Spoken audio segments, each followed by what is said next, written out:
मेरे ये पंख कहता है परिंदा, खोल दो मेरे ये पंख कहता है परिंदा, अभी उड़ान बाकी है, थमी नहीं है जमी, अभी पूरा आसमां बाकी है, पूरा आसमां बाकी है। माय डियर स्टूडेंट्स, आप सभी का फिर से टीवीएल कोचिंग के इस यूट्यूब में बहुत बहुत स्वागत है। तो दोस्तों, हमेशा की तरह ये भी जो है प्रैक्टिस सेट मैथ का होने वाला है और आप जो है हमको देखकर काफ़ी गुस्साए होंगे और कमेंट में कुछ आप बोल भी सकते हैं, क्योंकि जो है ये वीडियो है काफ़ी लंबे समय के बाद हम आपको प्रोवाइड करा रहे हैं, यानी कि कुछ जो है यहाँ पे गैप हो गया। गैप का मेन रीज़न यही था माय डियर कि मुझे जो है सर्दी जुकाम जो होता है ना, जैसे एक शीत वगैरह बढ़ने लगता है तो सर्दी जुकाम होता है, वही हो गया था और मेरे ये गला से आवाज़ नहीं निकल पा रहा था जिससे मैं आपको वीडियो बना सकूं। अभी भी आप मेरे आवाज़ में जो है परिवर्तन देख सकते हैं कि थोड़ा सा जो है परिवर्तन हो जो है सही है। पहले तो जो था काफ़ी मतलब थोड़ा सा मतलब बोलने का ये इच्छा ही नहीं कर रहा था कि कुछ बोले, यानी कि कोई भी हमसे बोल रहा था तो जैसे ऐसे ऐसे करके मतलब टाल देते थे, मतलब सिर्फ बोलना मतलब बोलने का हृदय ही नहीं कर रहा था। यहाँ पे पूरा ये गला दर्द कर रहा था, मतलब कि जो कोल्ड होता है ना, कोल्ड का इफेक्ट, यानी कि जो एकाएक शीतलहरी वगैरह बढ़ता है तो शीत वगैरह चल जाता है, तो वही सर्दी जुकाम हो गया था जिसके कारण जो है हम आपके सामने नहीं आ पा रहे थे और आपको जो है वीडियो प्रोवाइड नहीं करा रहे थे। लेकिन काफ़ी अच्छा है, पहले जो था उससे काफ़ी अच्छा है। अब जो है वीडियो हम आशा करेंगे कि कंटिन्यू रखें और आपके जो है लिए यानी कि मरते दम तक काम करते रहेंगे। जैसा कि आप थंबनेल देखा ही होगा कि छोड़ेंगे ना साथ वो साथी मरते दम तक। जी हाँ दोस्तों, छोड़ेंगे ना साथ वो साथी मरते दम तक, यही आप समझ जाइए। आपका साथ जो है अंत तक निभाएंगे जब तक आपका एग्ज़ाम नहीं हो जाता है। ओके, तो चलिए आज का सेशन शुरू करते हैं और देखते हैं आज का सेशन का फर्स्ट मैथ का सीरीज का क्वेश्चन क्या है। और हाँ दोस्तों, क्वेश्चन को आगे बढ़ाने से पहले फिर से आपसे विनम्र में रिक्वेस्ट है कि आप यदि हमारे चैनल पर नए हैं तो प्लीज़ चैनल को सब्सक्राइब करके बेल आइकन को ऑन कर लीजिएगा, ताकि आने वाले और भी अदर वीडियो का नोटिफिकेशन सबसे पहले आप तक जाएगा और आप आसानी से हमारे हर वीडियो को देख पाइएगा। तो आई होप आप हमारी सारी बातों को समझ गए होंगे। तो चलिए सेशन को शुरू करते हैं। तो माय डियर, आज का फर्स्ट क्वेश्चन आप स्क्रीन पर देख पा रहे होंगे। तो इस तरह का क्वेश्चन जो है हमने आपको काफ़ी करा चुके हैं और इस तरह का क्वेश्चन आपके एग्जाम में काफ़ी पूछता भी है, इसलिए जो है इस तरह का क्वेश्चन हम बार बार आपको रिपीट करा रहे हैं ताकि आपके माइंड में जो है ये कंठस्थ हो सके। क्या बोल रहा है कि 7/12 है और 11/16 है और 12/17 है और एक और है भिन्न क्या है 13/18 है, और बोल रहा है कि इसमें जो है सबसे बड़ी कौन सी है, सबसे बड़ी भिन्न कौन सी है, ये आपको फाइंड आउट करना है, बताना है। तो माय डियर, इसको हम सॉल्व करने के लिए आपको क्या बोले थे कि पहले आप दो में कंपेयर कीजिएगा और कंपेयर किस प्रकार कीजिएगा, तिरछा तिरछी गुना कीजिएगा। इस 12 में इस 11 से गुना कीजिए। पहले हम इसमें और इसमें दोनों में कंपेयर करेंगे तो इसमें गुना करेंगे, तो 12 में 11 से गुना करेंगे तो 12 दहा 120 और 12 एकम 12 यानी कि 132 आएगा। क्या आएगा माय डियर, यहाँ पे 132 आ रहा है, अर्थात इसमें गुना कर रहे हैं तो 132 आ रहा है। फिर इसमें गुना करेंगे तो 16 में 7 से गुना करेंगे तो 16 85 16 96 16 7 72 यानी कि 112। यहाँ पे आपका 112 आया। अब यहाँ पे हम देखेंगे कि इसमें और इसमें कौन सा संख्या जो है बड़ा है, तो 112 और 132 में माय डियर कौन सा बड़ा है, 132 बड़ा है, तो ये वाला जो है ये वाला इससे छोटा हो गया, यानी कि इससे ये वाला बड़ा हो गया। क्या हो गया माय डियर, इससे ये पहले वाले भिन्न से दूसरा वाला भिन्न बड़ा हो गया। अब ये तो इसमें तो कंपेयर हो गया, इसमें कंपेयर हो गया, तो अब ये बड़ा हो गया, तो अब ये हमको थोड़ी मालूम है कि इसमें और इसमें कौन बड़ा है। तो इसी प्रकार पूर्ण रूप से जो है जिस प्रकार इस दोनों में कंपेयर किए हैं उसी तरह इसमें अब इसमें कंपेयर करेंगे। तो इसमें आप कंपेयर कैसे करेंगे, इसमें गुना करेंगे और ये इसमें गुना करेंगे। तो इस 17 में 11 से गुना करेंगे तो 17 दहा 170 और फिर 17 यानी कि 187 बारह है। माय डियर, ये 132 से 12 इसी तरह आ रहा है, सिर्फ कंपेयर करने के लिए, वो कोई आपका एग्जैक्ट वैल्यू वगैरह नहीं है। यहाँ पे आपको ये समझना है। तो 17 में 11 से गुना किए तो आपका क्या आया माय डियर 187 आया, और उसके बाद 16 में 12 से गुना कीजिएगा तो 16 दहा 160 और और 16 दूना 32 यानी कि 192 आया। अब हमको देखना है इस 187 और 192 में बड़ा कौन है। तो माय डियर ये वाला छोटा हो गया, 187 छोटा हो गया और ये वाला बड़ा हो गया। तो हमको बड़ा वाला ही चूंकि वैल्यू ले रहा है इसलिए हम बड़ा वाला को ही लेकर चल रहे हैं। यदि आपको क्वेश्चन में बोलता है कि सबसे छोटा वैल्यू क्या है, तब हम क्या करते हैं, सबसे छोटा वाला वैल्यू को लेकर चलते हैं। यानी कि इसमें कंपेयर किया तो ये वाला छोटा आया था, इसको लेकर चलते, इसको छोड़ देते, और उसके बाद इसमें कंपेयर करते ये छोटा आता था, इसको छोड़ देते और इसको लेकर चलते, फिर इसमें कंपेयर करते ये छोटा आता था, इसको लेकर चलते, इसको छोड़ देते। तो इस तरह हम छोटा और बड़ा को लेकर चलते हैं। यदि 12 पूछे तो 12 को आपको लेकर चलना पड़ेगा आगे, और छोटा पूछे तो आपको छोटा को आगे लेकर चलना पड़ेगा। तो यहाँ पे आपका 192 माय डियर आ गया। अब यहाँ पे ये दोनों कंपेयर हो गया, तो कौन सा बड़ा हो गया, ये वाला बड़ा हो गया। अब इन दोनों में तो कंपेयर हो गया, अब ये और ये बच रहा है। इसमें हम लोग मालूम थोड़ी है, ऐसे हम कैसे बता सकते हैं कि ये वाला बड़ा है और ये वाला छोटा है, या फिर ये वाला बड़ा है ये वाला छोटा है। पहले कंपेयर करना पड़ेगा, तो फिर इसमें गुना करेंगे तो क्या होगा, 17 में 13 से गुना करेंगे, 17 दहा 117, 17 तिया 51, यानी कि आपका 221 आएगा माय डियर, 221 आएगा। और 18 में फिर 12 से गुना करेंगे तो 18 दहा 180, 18 दूना 36, अर्थात 216 आएगा।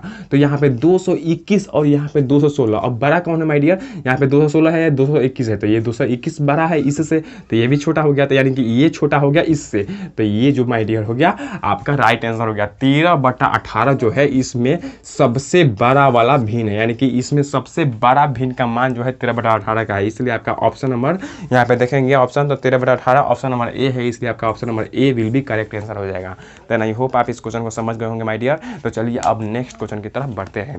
तो नेक्स्ट क्वेश्चन की तरफ बढ़ेंगे तो माय डियर आपका नेक्स्ट क्वेश्चन क्या बोल रहा है कि श्याम ने अपने वेतन का 40% जो है दान कर दिया 40% दान कर दिया तथा 10% बैंक में जमा कर दिया। यदि अब उसके पास 10,000 रुपये हैं तो उसका वेतन क्या था, ये आपको माय डियर बताना है। तो माय डियर कोई भी चीज़ 100% होती है। थोड़ा सा हम इसको मिटाना चाहेंगे, मिटाने के लिए 1 मिनट वेट कीजिएगा।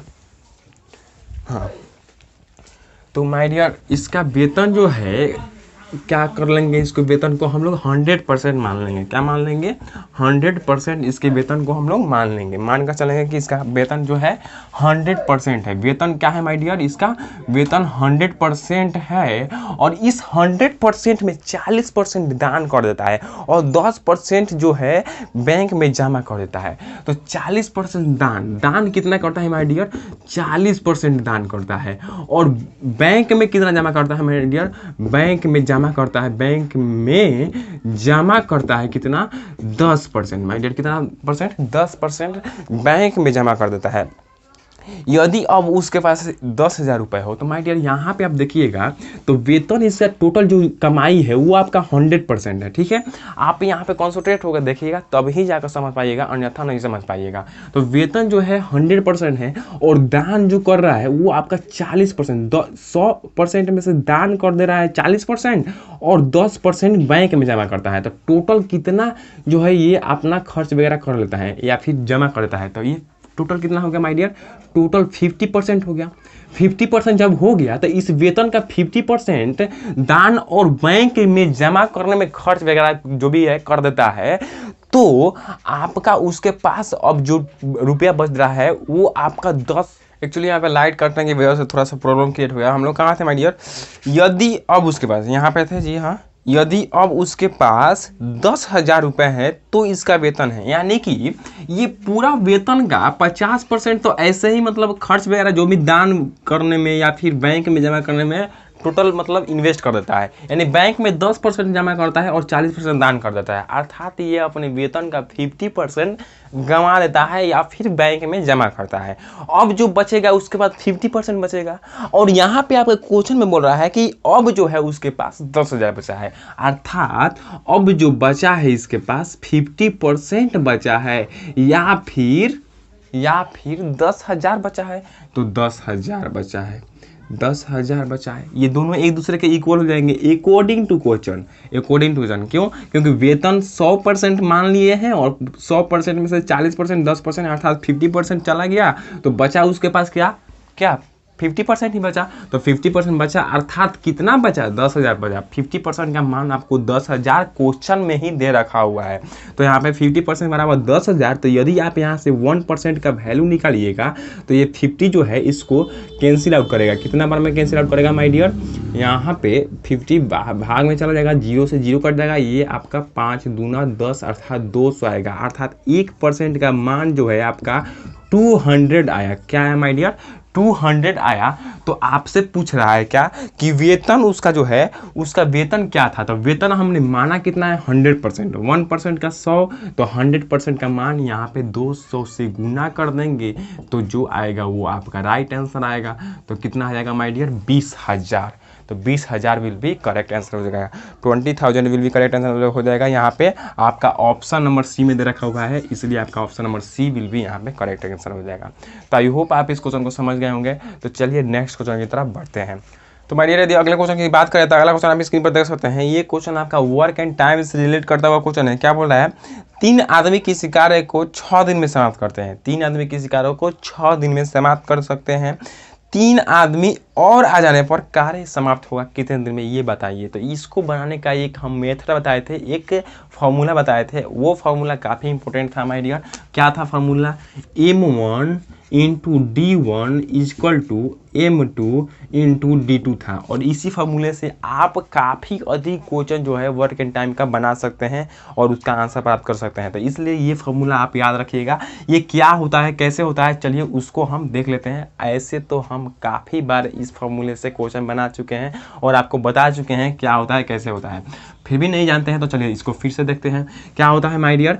आपको क्वेश्चन देखिएगा तो 3 आदमी किसी कार्य को 6 दिन में समाप्त करते हैं। अर्थात पहले स्टेप में जो आदमी की संख्या दे रखा हुआ है M1, वो क्या दे रखा हुआ है 3, यानी कि पहले स्टेप में 3 गो आदमी जो है वो कार्य करते हैं तो 6 दिन में समाप्त करते हैं। तो D1 जो है आपका पहले स्टेप का D1, अर्थात D1 मतलब कि डे मतलब कि दिन, अर्थात दिन पहल का जो दे रखा हुआ है वो 6 दिन दे रखा हुआ है। M फॉर मैन होता है, आदमी होता है, ठीक है। अब सेकेंड स्टेप में देखिएगा तो 3 आदमी और आ जाने पर कार्य कितने दिन में समाप्त होंगे। तो आपके 3 आदमी और आ जाने पर अर्थात M2 दे रखा हुआ है और आपका D2 पूछ रहा है कि D2 बराबर क्या हो जाएगा, यही आपको फाइंड आउट करना है। M2 कितना दे रखा हुआ है, क्या बोल रहा है कि 3 आदमी और आ जाने पर, तो और आ जाने के मतलब क्या कि 3 आदमी तो पहले से हिले था और 3 आदमी और आ गया, अर्थात अब M2 का मान यहाँ पे क्या आ गया, 6 आ गया। माय डियर यहाँ पे आप गलती कर लीजिएगा, आप 3 ही लेके चलिएगा, लेकिन 3 नहीं होगा, क्या हो जाएगा 6 हो जाएगा। क्यों, क्योंकि 3 पहले से, आप क्वेश्चन को ध्यान से पढ़िए, क्या बोल रहा है कि 3 पहले से था और 3 आदमी आ जाने पर जो है कार्य कितने दिन में समाप्त होगा वो आप बताइए। तो 3 आदमी और अर्थात 6 आदमी हो गया। अब ये जब 6 आदमी हो जाएगा तब कार्य कितने दिन में समाप्त होगा ये आपको बताना है। तो माय डियर आपको सबका वैल्यू पता है, सिर्फ इसका वैल्यू नहीं पता है, तो इसको आप आसानी से ज्ञात कर सकते हैं। कैसे ज्ञात करेंगे, तो M1 का मान 3 है, 3 रख दीजिए, गुना मल्टीपल होता है इसका मतलब, तो D1 यानी कि 6 है तो 6 हो गया। इधर M2 का मान 6 है तो 6, और D2 का मान नहीं मालूम है, इसी को ज्ञात करना है, तो D2 को उसी तरह रहने देते हैं, ठीक है। अब देखिए ये 6 से 6 कट गया, सिर्फ आपका D2 बराबर क्या आ गया, अर्थात दिन यानी कि 3 आदमी और आ जाएंगे तो जो है कितने दिन में समाप्त हो जाएगा, तो वो आपका 3 दिन में कार्य समाप्त हो जाएगा। यही आपका राइट आंसर होगा। और यदि आप ऑप्शन की बात करेंगे तो my dear option number B correct answer हो जाएगा। यहाँ पे option number B will be correct answer हो जाएगा। तो आई होप आप इस क्वेश्चन को समझ गए होंगे। देखिए माय डियर, यदि आप यहाँ पे इस तरह से भी बनाना नहीं चाहते हैं, सिर्फ आप ये समझना चाहते हैं कि हम इसको पढ़ कर और डायरेक्ट आंसर पिक कर पाएँ, तो माय डियर ये क्वेश्चन जो था काफ़ी आसान था, लेकिन कभी कभी क्वेश्चन जो है हार्ड लेवल के आ जाते हैं तो आपको इस फॉर्मूले पे बनाना पड़ जाता है। ये काफ़ी सिंपल था। आप इसी तरह सोचिए कि यदि जो है 3 आदमी किसी कार्य को 6 दिन में समाप्त करते हैं तो 3 आदमी और बढ़ जाए, अर्थात क्या 3 आदमी थे, 3 आदमी और बढ़ जाए, 3 आदमी थे, 3 आदमी और बढ़ जाए, 3 आदमी थे, 3 आदमी और बढ़ जाए, अर्थात दोगुना। यानी कि पहले जो है यहाँ पे 4 आदमी मिलकर 4 दिन में मेरे ये रूम को साफ कर रहे थे, कर दे रहे हैं। 4 आदमी मिलकर मेरे इस रूम को साफ कर दे रहे हैं। यदि मैं और 4 आदमी को बुला लूँ, अर्थात 8 आदमी को बुला लूँ, तो रूम का कितना दिन में साफ होगा, सोचिए कि 4 आदमी 4 दिन में तो डबल आ जाएगा, तो डबल का आधा यानी कि 4 आदमी 4 दिन में पूरा कर रहा है साफ मेरा रूम को, तो और 4 आदमी अर्थात 8 आदमी आ जाएगा तो मेरा रूम तो 2 दिन में साफ हो जाएगा ना। क्यों? क्योंकि ये कार्य जो है 4 आदमी कर रहे थे 4 दिन में, और जब डबल आदमी आ जाएंगे तो कम समय में होगा। डबल का मतलब कि क्या? दिन का डबल, दिन का आधा, यानी कि दिन में 2 से भाग कर दीजिए तो 2 दिन में समाप्त हो जाएगा। तो ये आपका आंसर हो जाएगा। और इस तरह आप इसको सोचिएगा तो 3 आदमी पहले से कार्य को 6 दिन में कर रहे थे, 3 आदमी और बुला दिए अर्थात दोगुना बुला दिए। तो जब दोगुना बुला दिए तो 6 दिन का कार्य क्या होगा? आधा दिन में, यानी कि 6 दिन का आधा 3 दिन में।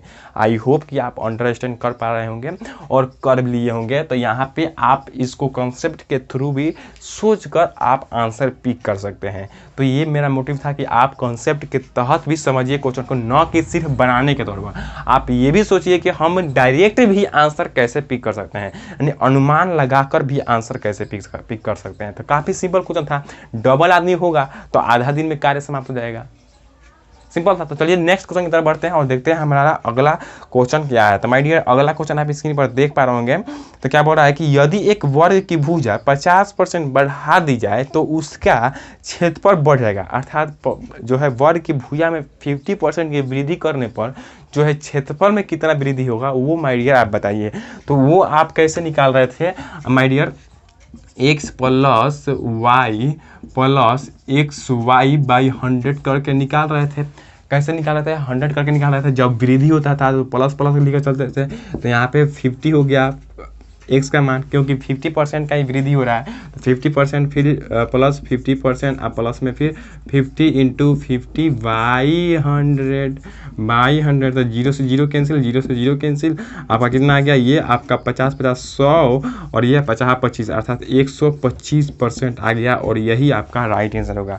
और यदि आप ऑप्शन में देखिएगा तो ऑप्शन नंबर सी में दे रखा हुआ है, इसलिए आपका ऑप्शन नंबर सी विल भी करेक्ट आंसर हो जाएगा। तो जब भी आपका वृद्धि दे रखा है और किसी भी जो है वर्ग में दे रखा है, बेलन में दे रखा है, किसी में भी दे रखा है और वृद्धि सिर्फ दे रखा है, तो आप क्या कीजिएगा? इस फॉर्मूले पर आप बना सकते हैं सारे क्वेश्चन को। जब वृद्धि दे रखे तो यहाँ पे प्लस रखते हैं, और जब कमी बोलता है तो कमी के लिए हम क्या बताए थे? यहाँ पे माइनस कर देते हैं। कमी जब रहेगा तो माइनस और वृद्धि रहेगा तो प्लस। तो यहाँ पे 50% का जो है वृद्धि करने के लिए बोल रहा है, इंक्रीज करने के लिए बोल रहा है। तो इसलिए आप 50% प्लस प्लस लेके चलिएगा, तभी जो है आपका राइट आंसर आएगा, अन्यथा आपका आंसर गलत हो जाएगा और आप गलत पिक कर दीजिएगा आंसर का। तो यहाँ पे आपका 125 125% विल भी करेक्ट आंसर होगा।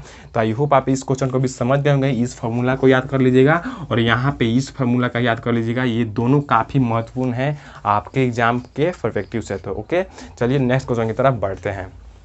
तो माय डियर यदि अगले क्वेश्चन की बात करेंगे तो अगला क्वेश्चन आप स्क्रीन पर देख सकते हैं। क्या दे रखा हुआ है? x और बटा में y इक्वल टू 3/4 दे रखा हुआ है। और उसके बाद जो है आपको फाइंड आउट करने के लिए बोल रहा है क्या कि x into x square plus y square minus x y और अपॉन में क्या है? एक्स क्यूब और प्लस में वाई क्यूब, यही तो है। और यही का वैल्यू जो है फाइंड आउट करने के लिए बोल रहा है। तो यदि माय डियर आप यहाँ पे देखिएगा तो आपको यहाँ से x का मान और यहाँ से y का मान दोनों दे रखा हुआ है। आप आसानी से इस x और y के मान को यहाँ पे उठाकर रख कर और आप आसानी से ज्ञात कर सकते हैं, लेकिन आपको काफ़ी अधिक समय का जो है सामना करना पड़ेगा और काफ़ी अधिक समय आपका इसमें लग जाएगा बनाने में। तो यदि आप इस तरह बनाइएगा तो आप आसानी से बना सकते हैं, लेकिन थोड़ा सा समय अधिक लगेगा। लेकिन आप इसको सिंपल तरीके से और काफ़ी जल्दी, काफ़ी कम समय में कैसे बना सकते हैं? तो आप ऐसे बना सकते हैं। कैसे माय डियर? आप देखेंगे तो यहाँ पे x इंटू में x square plus y square minus x y है, और यहाँ पे अपॉन में क्या है? X cube plus y cube, x cube plus y cube है। तो x cube plus y cube का फॉर्मूला क्या होता है माय डियर? तो x cube plus y cube का फॉर्मूला होता है एक्स प्लस वाई इंटू में x square plus y square minus में एक्स वाई। अब यहाँ पे आप देखिएगा तो ये पूरा और ये पूरा दोनों कैंसिल आउट हो जाएगा। बचेगा क्या? सिर्फ आपके पास बचेगा एक्स और बटा में क्या हो जाएगा? एक्स प्लस वाई, यही तो बचेगा। अब डायरेक्ट आप क्या कर दीजिए? मान पुट कर दीजिएगा, आप आसानी से इसको ज्ञात कर लीजिएगा। तो एक्स का मान 3 है तो 3 और बटा में एक्स प्लस प्लस वाई अर्थात 3 आप प्लस में 4 क्या हो जाएगा 3/7 और यही आपका करेक्ट आंसर हो जाएगा। तो इस तरह जो है आप काफ़ी कम समय में बना सकते हैं। तो यही तो नॉलेज का मतलब यही होता है। एक जो है इस जो है हम लोगों के पढ़ाई यानी कि स्टडी पीरियड में काफ़ी तरह का लड़के होते हैं। एक होते हैं अधिक मेहनत करके जो है बनाने वाले, और एक होते हैं शॉर्ट तरीके से काफ़ी जल्दी, यानी कि एक जो है कोई बच्चा 4-4 घंटा पढ़ता है, कोई बच्चा जो है आधा घंटा ही पढ़कर जो है काफ़ी अच्छा आसानी से और काफ़ी अच्छा जो है एग्जाम में कर जाता है। लेकिन 4 घंटा वाला बच्चा उससे अच्छा नहीं कर पाता है। क्यों? क्योंकि वो जो फंडा अपनाता है वो फंडा क्या अपनाता है, ये वाला x=3 और y=4, यानी कि दोनों का वैल्यू पुट करता है और उस तरह बनाता है। तो यानी कि यहाँ पे मेरा कंपैरिजन करने का मतलब यही था कि आप जो है इस युग में, ये जो अभी युग चल रहा है, इसमें आप डिजिटलाइज होइए।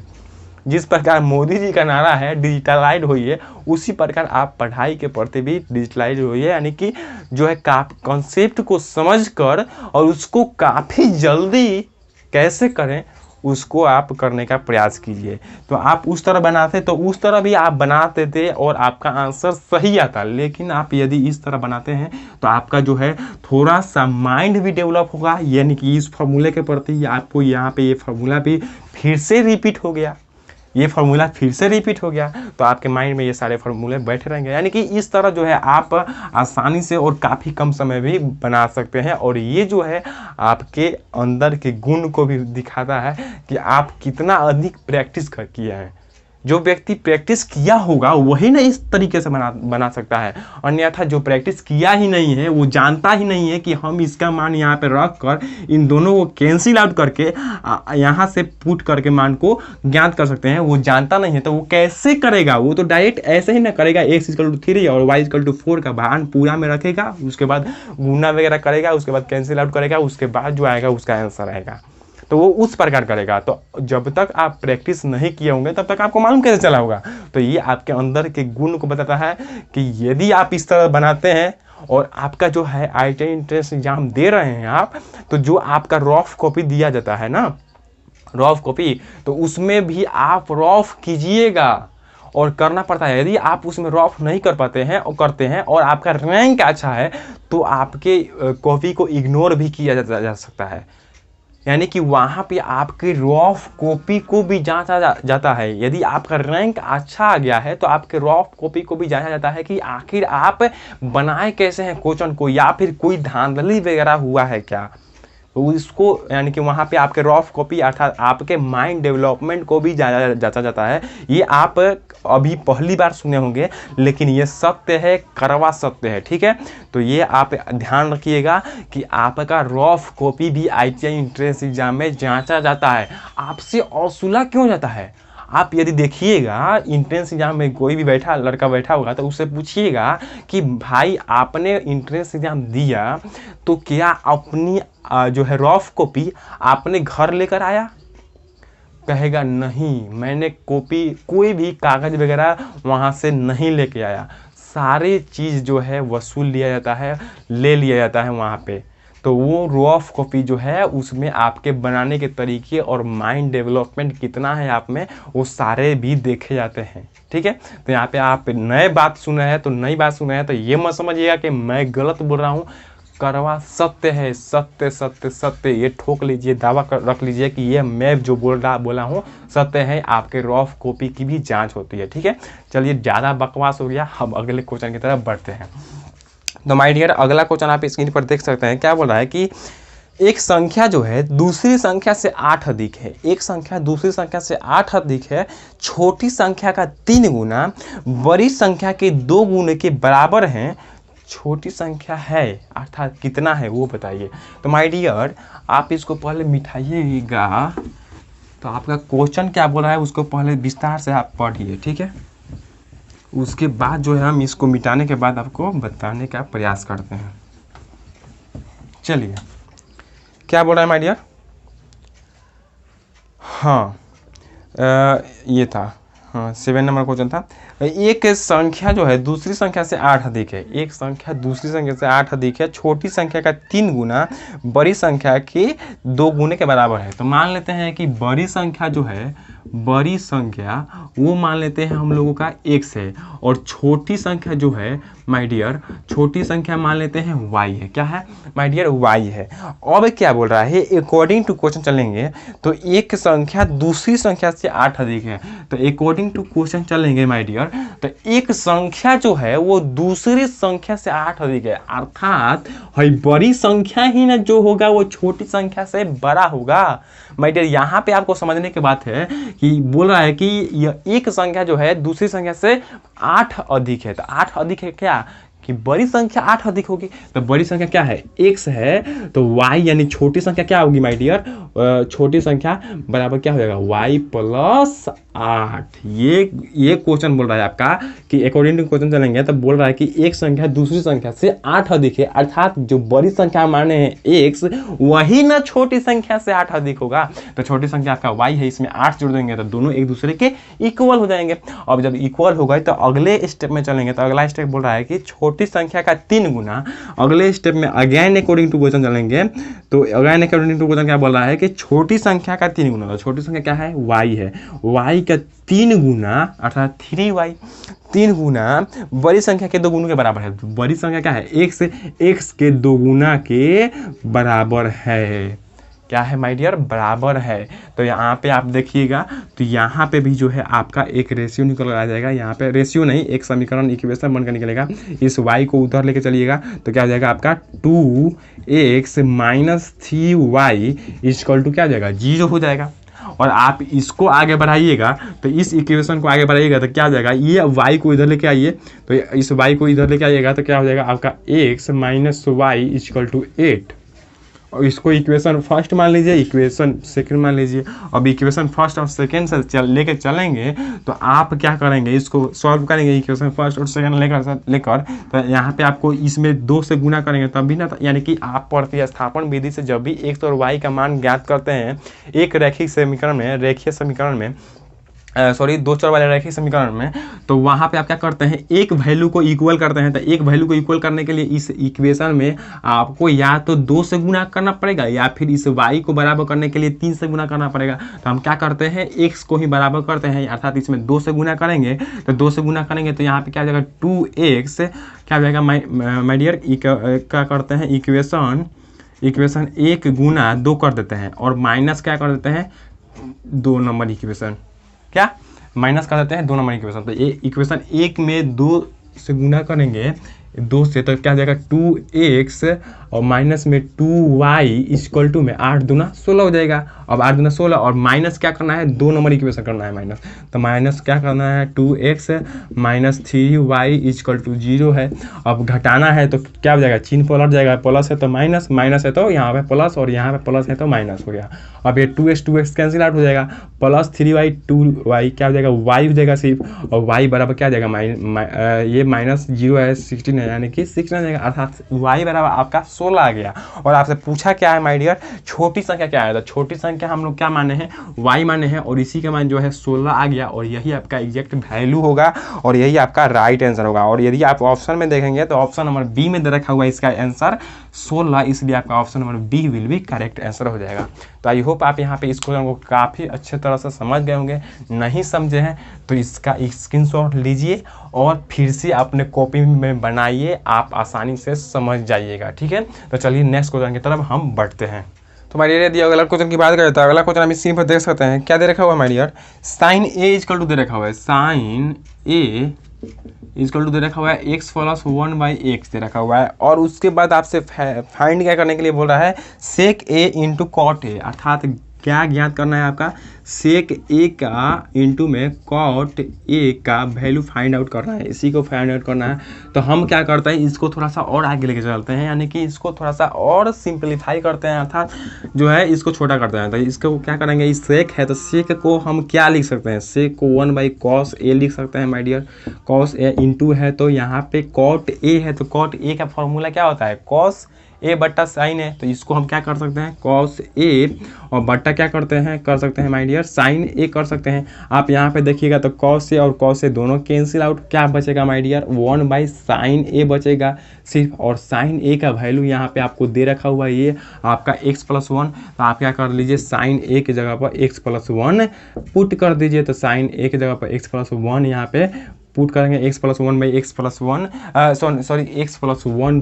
लिखेंगे, तो आप यहाँ से आप आसानी से आंसर प्राप्त कर सकते हैं। तो यहाँ पे इतना आंसर नहीं दे रखा हुआ है, चलिए इसको थोड़ा सा और आगे बढ़ा देते हैं।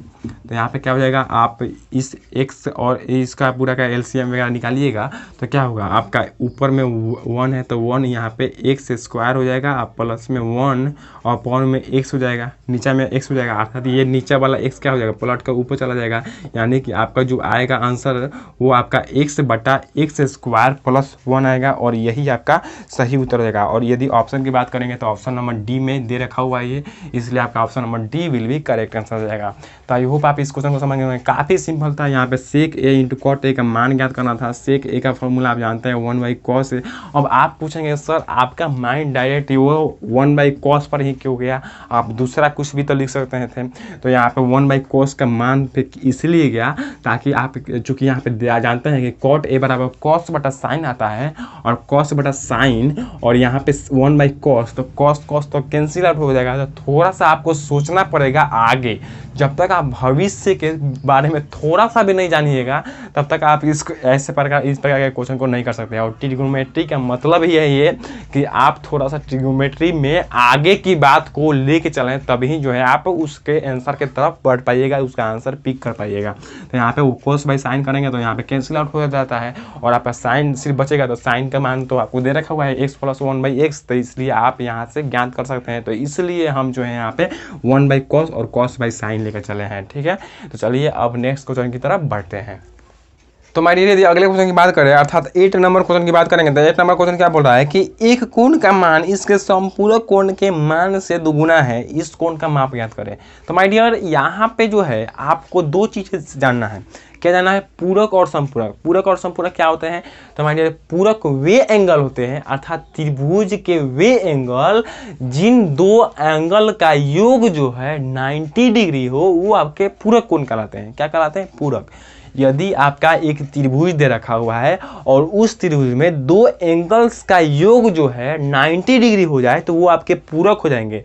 और यदि उस त्रिभुज के दो एंगल का माप यदि अर्थात दो एंगल का माप का योग जो हो वो आपका 180 के बराबर हो तो वो आपके संपूरक कोण कहलाते हैं। तो यहाँ पे आपको क्या याद रखना है कि यदि संपूरक होना है तो दो एंगल्स का मान जो है, दो एंगल्स का मान, उन दोनों मानों के योग का मान जो है वो आपका 180 होना चाहिए। अर्थात दो कोणों का मान जो है 180 आएगा तो संपूरक।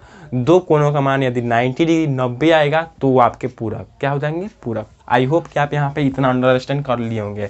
तो आपसे पूछ रहा है कि वो एंगल क्या था जो आपका संपूरक का डबल था। तो मान लेते हैं वो एंगल जो है उस एंगल का मान जो है उसका क्या मान लेते हैं, एक्स मान लेते हैं। क्या मान लेते हैं, एक्स। कि जो है पहला कोण एक्स मान लेते हैं। तो आपको संपूरक क्या बोला है अकॉर्डिंग टू क्वेश्चन, यदि आप अकॉर्डिंग टू क्वेश्चन चलिएगा तो ये बोल रहा है कि ये जो पहला कोण था ये संपूरक कोण के मान का डबल था। क्या था माय डियर, संपूरक कोण के मान का डबल। तो यदि पहला कोण आपका x है तो संपूरक होने के लिए दूसरा कोण क्या हो जाएगा माय डियर, दूसरा कोण क्या होगा माय डियर, दूसरा कोण क्या हो जाएगा संपूरक होने के लिए दूसरा कोण क्या होगा 180 माइनस x होगा। अब काहे होगा, तो माय डियर यहाँ पे देखिए कि यदि आपका दो एंगल का मान एगो 60 है एगो क्या है माय डियर, एगो 70 है और आपका एगो एंगल का मान 110 है, तो दोनों को जोड़िएगा तो क्या आएगा 180 आएगा दोनों को जोड़ने पर। लेकिन आपका यदि पहला आप x मान लिए हैं और इस दूसरे 110 का वैल्यू जो है ज्ञात करना है आपको, तो यदि आप इस 180 में से 70 को घटाइएगा तो क्या होगा, आपका 110 आएगा। तो 70 को हम क्या माने हैं, x माने हैं, अर्थात x को घटाइएगा तो 110 आएगा ना। तो ये पहला एंगल यदि x हो जाएगा तो दूसरा एंगल क्या होगा, 180 माइनस ही तो x होगा। आई होप कि आप यहाँ पे अंडरस्टैंड कर लिए होंगे। एक यानी संपूरक कोण में यहाँ पे लिख देते हैं, संपूरक कोण में यदि पहला कोण x हो तो दूसरा कोण क्या हो जाता है, 180 माइनस x हो जाता है। ठीक है, अब अकॉर्डिंग टू क्वेश्चन चलेंगे तो कह रहा है क्या कि पहला कोण जो था वो संपूरक कोण के मान का दोगुना था, अर्थात ये संपूरक कोण जो था 180 माइनस x इसका दोगुना था, अर्थात डबल था। तो 2 से गुना कर देंगे तो दोनों क्या हो जाएंगे, एक दूसरे के इक्वल हो जाएंगे। अब यहाँ से यही x का मान फाइंड आउट करने के लिए बोल रहा है, तो आप आसानी से यहाँ से ज्ञात कर सकते हैं। 180 दूना कितना हो जाएगा 360 और माइनस में ये 2x, ये क्या हो जाएगा, ये 2x इधर आएगा तो प्लस में हो जाएगा, अर्थात यहाँ पे क्या हो जाएगा 3x हो जाएगा। क्यों, क्योंकि ये पहले से x है और ये माइनस 2x इधर आएगा तो प्लस 2x हो जाएगा, तो 2x और x क्या हो जाएगा 3x इक्वल टू आपका 360 और ये 3 क्या हो जाएगा मल्टीपल में है तो इधर आएगा तो भाग में, अर्थात कैंसिल आउट हो जाएगा। तो x बराबर क्या हो जाएगा 120 हो जाएगा और 120 विल भी करेक्ट आंसर होगा और यही आपका सही उत्तर होगा। यदि आप ऑप्शन की बात करेंगे तो 120 जो है आपका ऑप्शन नंबर ए में दे रखा हुआ है, इसलिए आपका ऑप्शन नंबर ए विल भी करेक्ट आंसर होगा। तो आई होप आप यहाँ पे इस क्वेश्चन को भी काफ़ी अच्छे तरह से और काफ़ी सटीक तरीके से समझ गए होंगे। तो चलिए अब आज के सेकेंड लास्ट क्वेश्चन की तरफ बढ़ते हैं। तो भाई यदि आज के सेकेंड लास्ट क्वेश्चन की तरफ बढ़े तो सेकेंड लास्ट क्वेश्चन नंबर क्या बोल रहा है कि कितने वर्षों में जो है 10% वार्षिक चक्रवृद्धि ब्याज की दर पर जो है 2000 रुपये की राशि जो है 2420 रुपया हो जाएगी।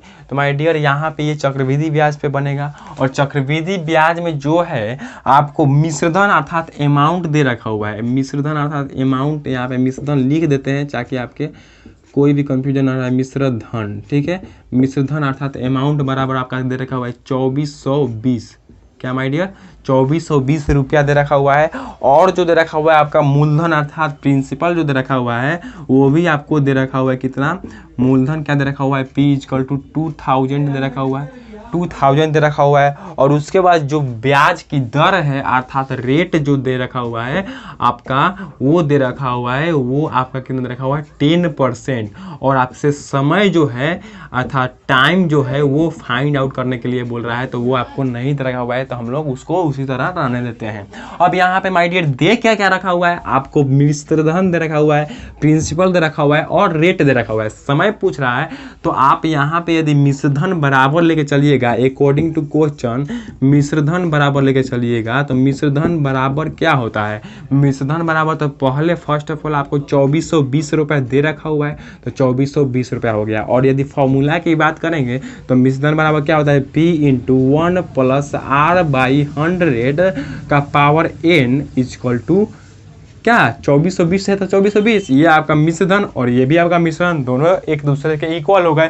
तो जब दोनों एक दूसरे के इक्वल हो गए तो आप यहाँ से आसानी से इस क्वेश्चन को कर पाइएगा। तो यहाँ पे P = यानी कि मूलधन जो है प्रिंसिपल वो आपका 2000 दे रखा हुआ है, 2000 हो गया, 1 आप प्लस रेट 10% है तो 10% और बाई में 100 हो गया का पावर n, अर्थात समय नहीं दे रखा हुआ है, इसी का वैल्यू जो है फाइंड आउट करने के लिए बोल रहा है, तो इसको उसी तरह रहने देते हैं। इधर आपका 2400 है तो 2400 हो गया, ठीक है।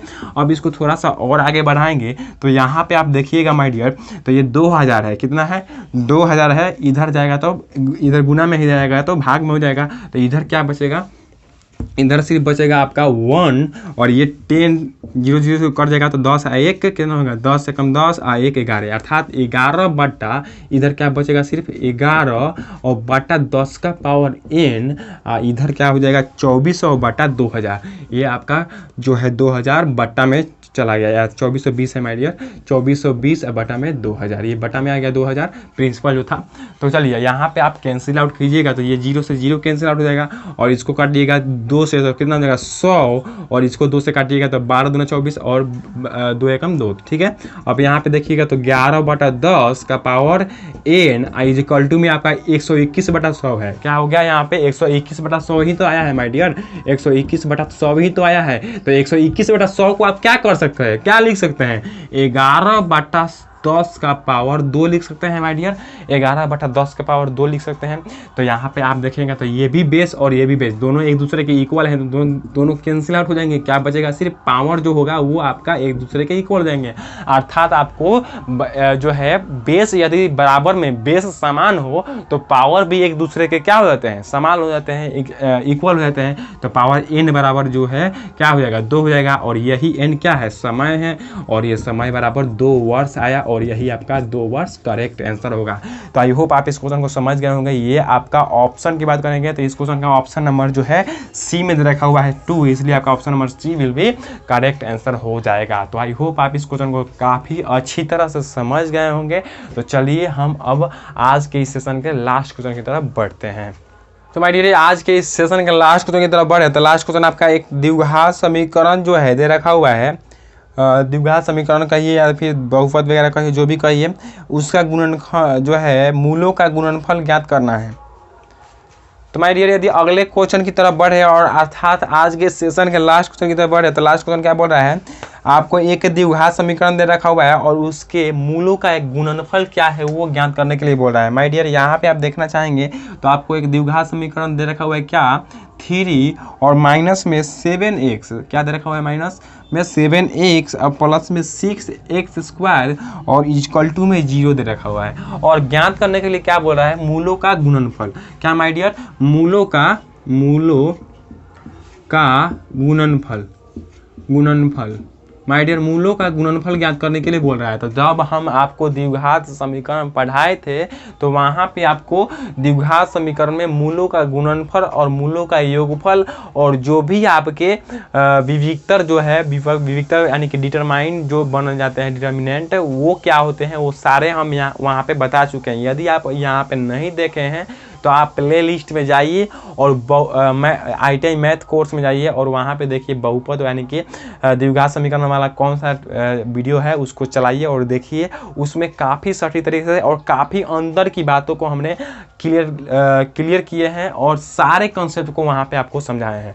तो यहाँ पे मूलों का गुणनफल क्या होता है आपका द्विघात समीकरण में, तो माय डियर क्या होता है, माइनस सॉरी मूलों का गुणनफल क्या होता है माय डियर, C/A हो जाता है। क्या होता है, C/A, और यही आपको ज्ञात करना है। तो माय डियर C/A होता है, और जो द्विघात समीकरण को व्यक्त करने का जो संकेत होता है वो उसको किस तरह हम लोग व्यक्त करते हैं, ax² plus bx plus c equal to 0, इसी के फॉर्म में व्यक्त करते हैं। लेकिन आपको एग्जामिनर यहाँ पे क्या किया है, पलट कर इसको उल्टा कर दिया है, जिससे आप क्या करें, इसको a मान ले, इसको b मान ले और इसको c मान ले। तो यहाँ पे आप आसानी से गलती कर बैठिएगा, इसलिए एग्जामिनर आपको पलट कर दे रखा हुआ है। तो जब पलट कर दे रखा हुआ है तो आपको भी गलती नहीं करना है, आप पहले इसको क्या कर दीजिएगा, इसके संकेत में कन्वर्ट कीजिएगा। तो हमें भी जो है माय डियर इसी के फॉर्म में जो है इसको भी क्या करना पड़ेगा, रखना पड़ेगा। तो क्या करते हैं, इसी के फॉर्म में हम लोग भी रखते हैं। तो x² का जो है गुणांक क्या होता है, a होता है। तो a का मान जो है x² का गुणांक है, अर्थात 6 जो है a का वैल्यू है। तो इसको हम लोग क्या कर लेते हैं, 6² पहले करते हैं, उसके बाद जो है x का गुणांक b होता है। तो यानी कि सेकेंड वाला सेकेंड के स्थान पे है वो वहीं पे रहेगा। उसके बाद c जो है सबसे लास्ट में होता है, यानी कि c को क्या कर लेते हैं, सबसे लास्ट में कर लेते हैं। या फिर आप यहाँ पे जो है इस तरह इस सारे को समझ रहे हैं कि x² का गुणांक a होता है, x का गुणांक b होता है, अर्थात c जो है वो अचर होता है। तो आप यहाँ से ये भी देख सकते हैं और अनुमान लगा सकते हैं और डायरेक्ट यहाँ पे पुट कर सकते हैं कि जो है x² का गुणांक a का वैल्यू होता है। तो अर्थात a जो है वो x² का गुणांक होगा, अर्थात ये वाला 6 जो है a का वैल्यू होगा, और b जो होगा वो x का गुणांक होगा। तो b क्या होगा, x का गुणांक, अर्थात x का गुणांक 7 होगा, -7 होगा, क्योंकि यहाँ पे प्लस होता है लेकिन ये माइनस में है, इसलिए यहाँ पे b का मान -7 हो जाएगा। और जो है c अचर यानी कॉन्स्टेंट जो होता है तो वो आपका C3 यहाँ पे है तो 3 हो जाएगा। तो उस तरह से जो है भी है आप यहाँ पे देख सकते हैं। लेकिन यदि आप पूर्ण रूपेण इसके फॉर्म में लिखना चाहें तो आप इसको इस तरह भी लिख कर बराबर लिख सकते हैं और आप आसानी से यहाँ से ज्ञान कर सकते हैं। तो हम लोगों को क्या करना है, C/A निकालना है, अर्थात गुणनफल निकालना है। तो गुणनफल का फॉर्मूला क्या होता है, C/A होता है। तो C का मान जो है आप क्या है, अचर वाला पद होता है। तो अचर वाला पद 3 है तो 3 और अपॉन में क्या हो जाएगा A क्या होता है, x स्क्वायर का गुणांक, तो x स्क्वायर का गुणांक ये वाला 6 अर्थात 6 हो जाएगा। ये कैंसिल आउट करेंगे तो 3 दूना 6 अर्थात 1/2 जो है आपका राइट आंसर के रूप में आएगा। और यदि ऑप्शन की बात करें तो ऑप्शन नंबर बी में दे रखा हुआ है 1/2, इसलिए आपका option number B will be correct answer हो जाएगा। तो आई होप आप इस क्वेश्चन को समझ गए होंगे माय डियर। और यदि माय डियर यहाँ पे आपसे योगफल पूछता तो आप क्या कर सकते थे, योगफल का फॉर्मूला -b/a होता है। क्या होता है माय डियर, -b/a होता है। तो इस पे आप योगफल भी ज्ञात कर सकते हैं। क्या हो जाएगा आपका योगफल, -b, तो -b अर्थात माइनस और b का मान जो है -7 पहले से ही जो है दे रखा हुआ है। तो -7 हो गया और पट्टा में a क्या है आपका 6 है, तो 6 अर्थात ये माइनस क्या हो जाएगा, प्लस हो जाएगा। 7/6 जो है आपका योगफल के रूप में आएगा। तो यदि आपका योगफल पूछे, गुणनफल पूछे, कुछ भी पूछे, आप याद कर सकते हैं d बराबर अर्थात b² - 4ac जो है विविक्तर का मान पूछे वो भी आप ज्ञात कर सकते हैं। इस सारे को वैल्यू को यहाँ पे पुट करके ज्ञात कर सकते हैं। तो जो भी पूछे आप ज्ञात कर सकते हैं। तो आई होप आप इस क्वेश्चन को समझ गए होंगे। काफी सिंपल था लेकिन इसके अंदर की बातें जो है काफी अधिक थी, जो हमने यहाँ पे बताने का प्रयास किया और फाइनली बता दिया।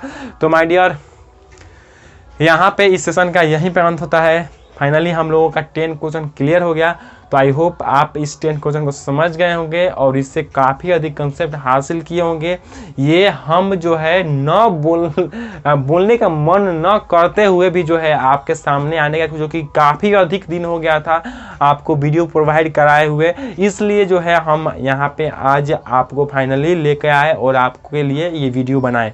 तो आई होप कि आप इसको अधिक प्यार दीजिएगा और जो ये गैप था इसके लिए अधिक गुस्साइएगा न माय डियर। इसके लिए हम माफ़ी चाहते हैं। थोड़ा सा जो है कोल्ड हो गया था, हमें भी कोल्ड का असर हो गया था, तो इसलिए नहीं बना पा रहे थे आपके लिए वीडियो।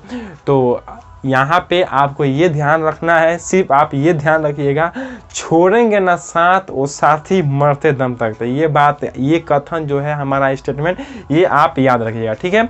तो हम लगातार आपसे बने रहेंगे। अब हम अधिक से अधिक प्रयास करेंगे कि कंटिन्यूटी बनी रहे, अधिक प्रयास रहेगा कंटिन्यूटी बनाए रखने का। उसके बाद बावजूद भी जो है भगवान की जो इच्छा है, जैसी इच्छा भगवान की हो, लेकिन हमारी तरफ से पूरी इच्छा रहेगी कि हम आपके सामने डेली टू डेली जो है आएँ, ठीक है। तो इस सेशन का यहीं पे अंत करते हैं माय डियर। मिलते हैं अगले वीडियो में और इसके बाद जो है हम साइंस का भी क्वेश्चन जो है ला रहे हैं, ठीक है। तो साइंस के भी प्रैक्टिस सेट का वेट कीजिएगा और उसको भी जरूर देखने का प्रयास कीजिएगा, ठीक है। उसमें भी जो क्वेश्चन लेके आएंगे काफ़ी महत्वपूर्ण और काफ़ी इंपॉर्टेंट क्वेश्चन को लेके आएंगे, जो आपके एग्जाम के व्यू से महत्वपूर्ण होंगे, ठीक है। तो चैनल पर नए हैं तो सब्सक्राइब कर दीजिएगा, बेल आइकन को भी ऑन कर लीजिएगा ताकि आने वाले और भी अदर वीडियो का नोटिफिकेशन सबसे पहले आप तक जाएगा और आप आसानी से हमारे हर वीडियो को देख पाइएगा। तो चलिए, जय हिंद, धन्यवाद।